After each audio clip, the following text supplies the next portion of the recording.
Hello everyone, welcome back to my channel. I'm Vada and today I'm gonna tell you my March wrap up. And it is 9th of April today, and it's been so many days that I've been wondering, what did I forget? Yeah, this is what I forgot, my March wrap up.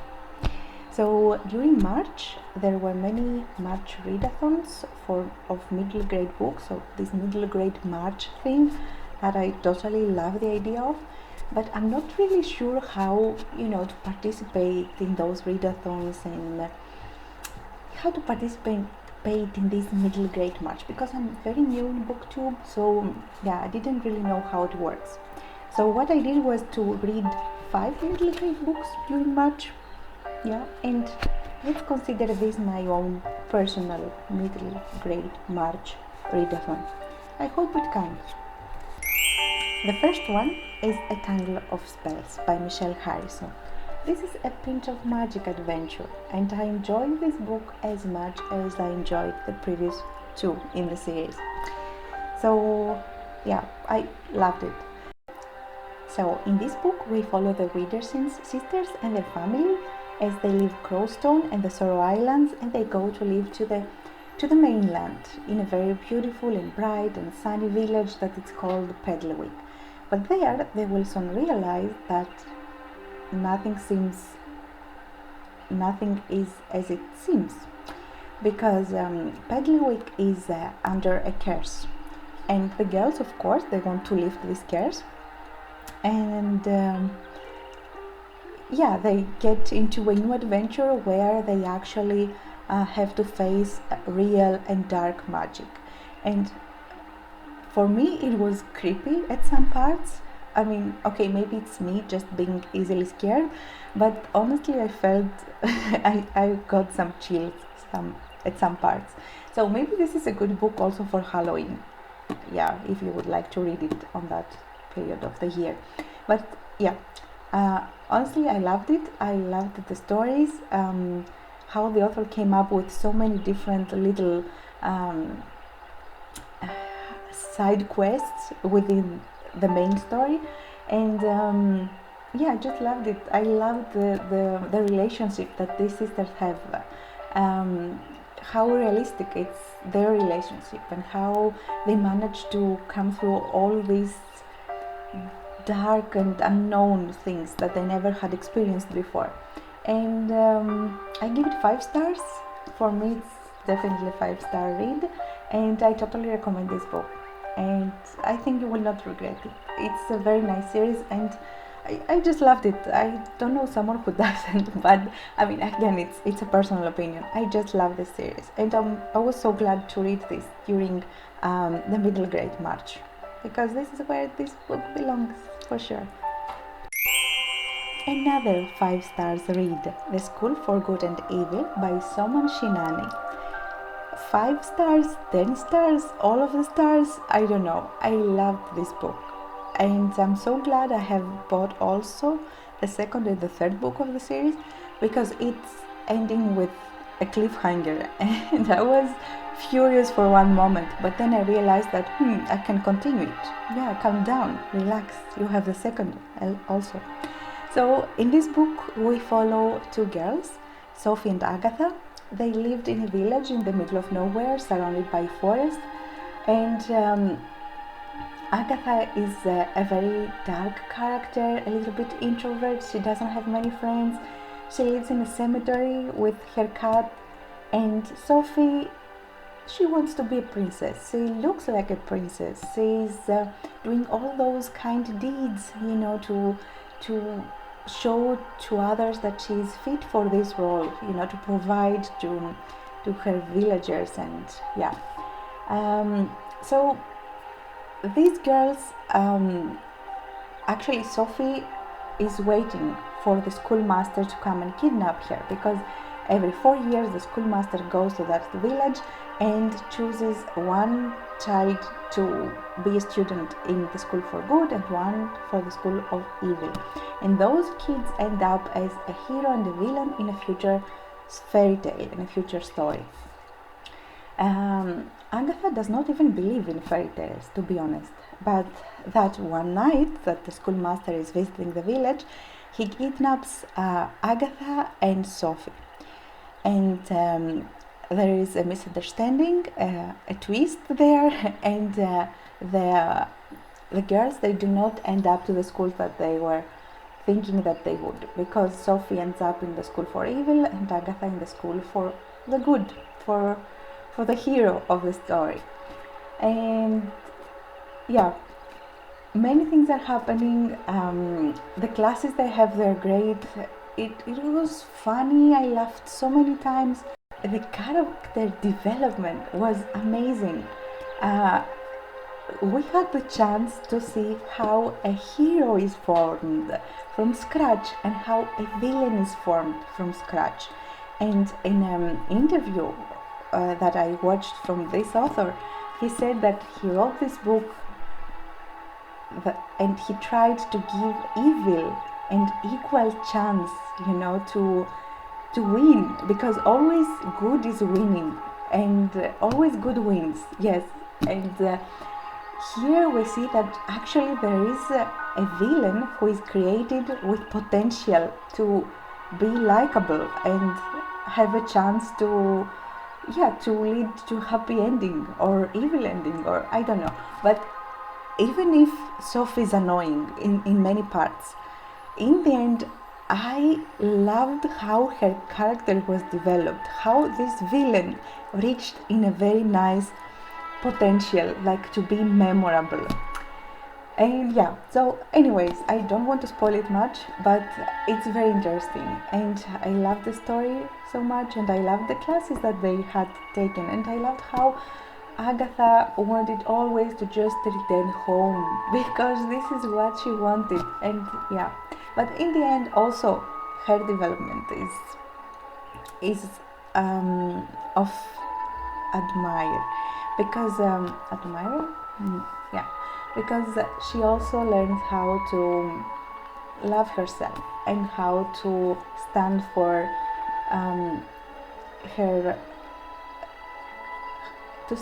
what her heart tells her. And and this book is passing so many beautiful messages, like how a good friend is, how to be loyal to your friends and how to help them no matter what you really want. And I liked it. What can I say more? I strongly recommend it. Let me know if you've read this one and if you liked it as well, or or not. Yeah, but to me it's a 5 stars read for sure. Another 5 stars read for the month of March is The Extremely Inconvenient Adventures of Bronte Medalstone, and I cannot compliment this book enough because it was great. The story was great. Jaclyn Moriarty is an amazing author. I've never read something else from her, but now I'm so eager to move with this series and read the rest of this, which is like 4 books more, or 3 at least. So yeah, I love the story so much. We follow Bronte Medalstone. She lives with her aunt Isabel and the butler because her parents left her to them when she was a baby, and they went for adventures, or at least this is what we are told in the beginning of the story.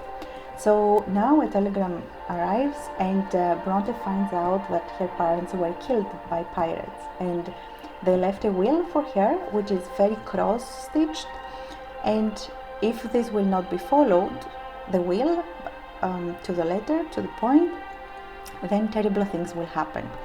And in their will, the parents, they ask from Bronte to travel to other places, other kingdoms, other lands, and find her other 10 aunts. So she has 11 aunts, and she has to give some small gifts to them. And that's how Bronte, which is only 10, 11 years old, is going on different adventures, and she actually meets her family, like all the aunts one by one. And I love the story. The parents left so many instructions with so many details that at some point you were thinking, no, come on, this cannot happen. But somehow magically this could actually happen. So Bronte went and visited new places and tried fruits that she never tried before, and chocolates that she never tried before, but her parents did, and they wanted for Bronte to have actually to know them somehow, because they didn't have the chance to know her while she was growing up.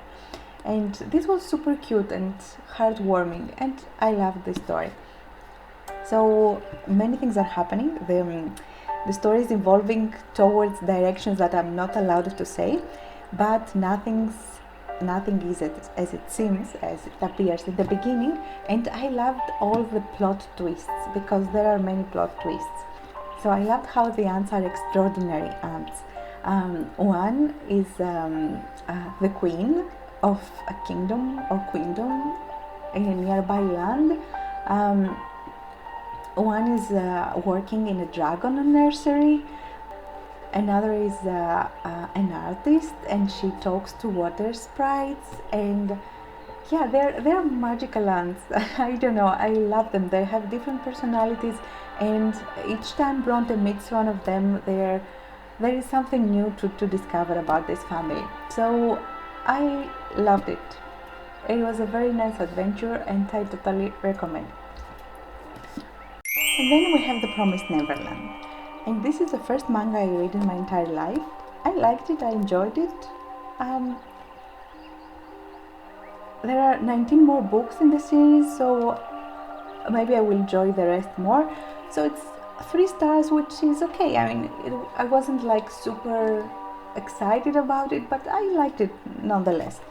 And we follow the story of 3 orphans, Emma, Norma and Ray. And they are the brightest children in an orphanage. They are super smart, they pass all the tests with the high grades. And yeah, they live there with other children, and they have this lady, Isabel, which all of them they love as a mother. And one day, one of the small ones, the little kids, Connie, gets adopted, and everybody is happy about it. And she, of course, says goodbye to everyone, and she goes to live with her new family. But then Emma finds out Connie's teddy bear, or a little rabbit or something, so a stuffed toy.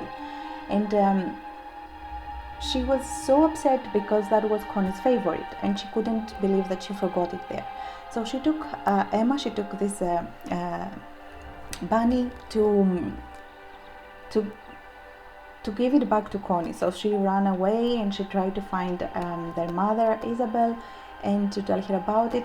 And as she is reaching out of the orphanage, because she wanted actually maybe to catch up with the people who came to adopt Connie. And there she finds a track. And there it gets darker, because this is where she finds Connie, and she's dead. And this is where the mystery starts, because she realizes that there are not real people, the ones who adopted Connie, but there are aliens. And of course now we follow the story, how she will go back and tell her classmates, and how they will escape this orphanage, if they will ever, and how they have to pretend in front of the mother so she will not realize that some of the kids know what happens to the ones that they are adopted. And of course there is an entire mystery throughout all this that I didn't realize yet, because that's an introduction, that's the first book in the series. So yeah, I liked it. It was good for an introduction book. Yeah, so I will keep going, but I will probably switch to ebooks, because I'm not sure I can afford all the 19 of them. And yeah, this is the first manga I read. Did I mention this? Yeah, so when I started reading it and it said, "You're reading the wrong way," I laughed so much, because of course mangas are read backwards. Yeah, but I didn't know. But yeah, it's okay. I like to be surprised. So right, 3 stars. But it was a good one. I was just not super excited. but yeah, you might like it more. I don't know. And the last one is The Keeper of the Lost Cities by Shannon Messenger. So this book, everybody loves it. It's a series actually. It has like 8 books, 8 small books maybe. But unfortunately for me it wasn't the case. So I didn't find it interesting. I found it annoying, honestly, because okay, the story had all the good potential, right? So Sophie's a telepath, she lives in our world, and one day she finds a boy, feeds, tells her that she's an elf and she has many superpowers and she is meant to do greatness in her life, but she has to follow him and live a life with them, the elves.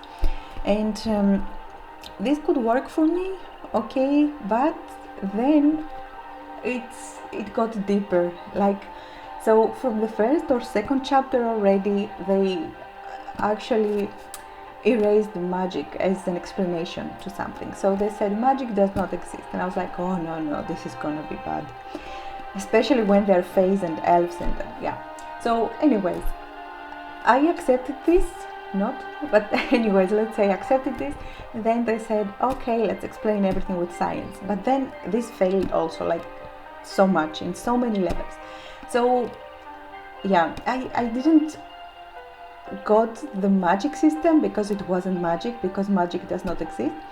So it was annoying in so many parts. At some point Sophie needs to go to school and to attend classes, and even the professors were not even respectable. So I was annoyed all the time. I was reading it and hating every chapter. But I don't really want to get into too many details, honestly. I just want to say that it wasn't for me, unfortunately. And I suffered so much going through this. And I mean, okay, I know that so many people loved it, but I want you, the ones that you didn't love it, that you hated it, to comment on this, because I just want to share my thoughts on this book with you, to just share our hate for this. Maybe hate is a very strong word. Yeah, I'm taking it back. Let's say dislike. So let's share our dislike on this book. And I don't even want to write a review on this, because that's how much annoyed I am. Yeah. So, I don't know, I'm disappointed. Maybe it was just so hyped and I had better expectations. But yeah, you cannot say magic does not exist and then write a book that can only be explained by magic entirely. I mean, just let it be, let it linger around, like, oh, magic could exist. And they're not elves, they're fays, and they hate people. So they hate humanity. I don't like to be hated. Yeah, sorry. So didn't like it, I'm sorry. 1 star, but of course you can always try and read it and yeah, let me know what you think about it. Right. But you know what? There was one character in this book that was very nice. And that was Ella, the stuffed elephant of Sophie's. And each time Sophie was hugging Ella, it was the moment that was, warming up my heart, because as she was finding comfort in hugging Ella, I was imagining myself hugging Ella and find comfort for reading this book. That was so cruel, I know, but that were my real feelings at that moment. So this is it, 5 books, but I think that's the best I can do for the moment, with having a PhD and all, and a life to attend, and yeah, 5 books was good, for me was good. I wouldn't expect that I would read so much, yeah. So thanks a lot for watching, and until next time, be happy, enjoy life, and yeah, see you next time. I hope you liked this video, and let me know your thoughts in the comment section, and yeah, thanks a lot again. See you next time. Bye.